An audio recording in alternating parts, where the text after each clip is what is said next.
చెప్పు. 300 రూపాయలా 500 ఎంతనో చెప్పు. చెప్పండి ఇప్పుడు చెప్పండి.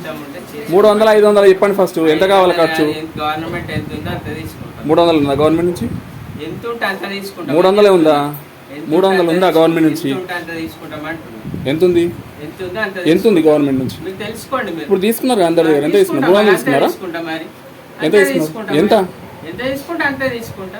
అదే చెప్పండి కదా. గెస్టెడ్ సిగ్నేచర్ చేసుకుంటే అంటే 150 లేకపోతే 300. ముసలాళ్ళు వస్తారు, ఎట్లా తిరుగుతారు?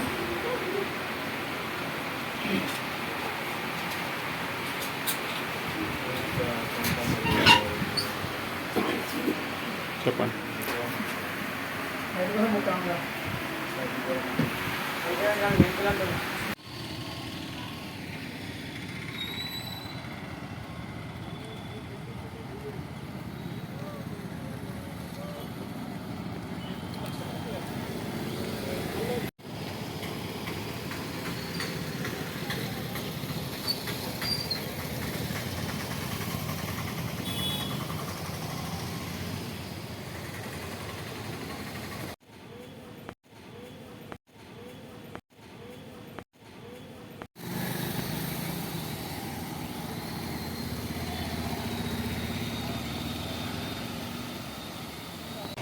అందరికీ నమస్తే అండి. ఇక్కడ నిజామాబాద్లో వినాయక్ నగర్లో ఉన్నటువంటి ఆధార్ సెంటర్కి వచ్చిన నేను.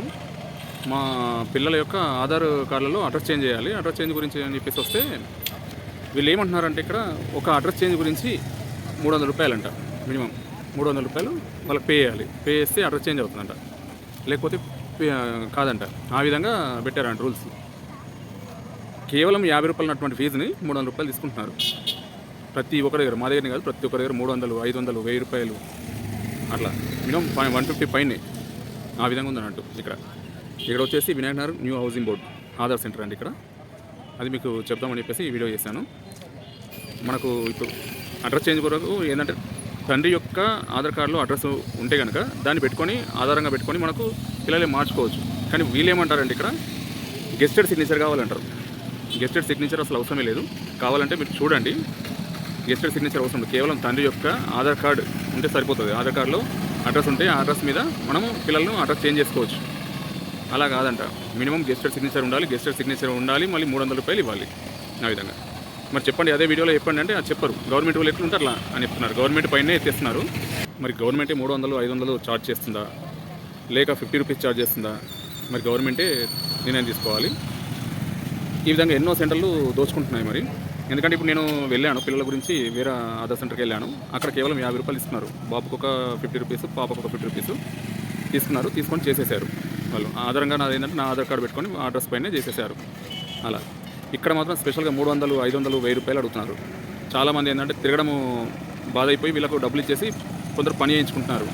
కానీ చాలా కష్టం అండి. ఎట్లా అంటే మార్నింగ్ 8:30కి 8 o'clock రమ్మని చెప్తారు ఇక్కడికి ఆధార్ సెంటర్కి.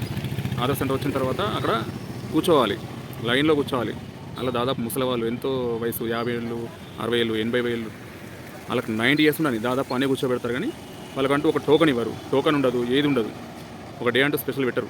అట్లా పెట్టకుండా వాళ్ళని కూర్చోబెట్టేసేసి సాయంత్రం దాకా కూర్చోవాలి. ఒకవేళ సర్వర్ బిజీ వచ్చింది అనుకోండి, వాళ్ళు వెళ్ళిపోంటారు. మళ్ళీ రేపు వచ్చేసి సేమ్ సినిమా టికెట్ల కోసము వెయిట్ చేసినట్టు వెయిట్ చేయాలి మీ సేవ సెంటర్లో. ఆ విధంగా ఉంది. ఇక్కడ నిజామాబాద్లో అయితే హౌసింగ్ బోర్డు మీ సేవ అయితే దారుణంగా ఉంది. హౌసింగ్ బోర్డు మీ సేవ అంటే ఆధార్ సెంటర్ చాలా దారుణంగా ఉంది. దానిపైన యాక్షన్ తీసుకుంటారని చెప్పేసి ఆశిస్తున్నాను. చూడండి మరి ఇది గవర్నమెంట్ దృష్టిలోకి వస్తే బాగుంటుందని చెప్పేసి ఆశిస్తున్నాను.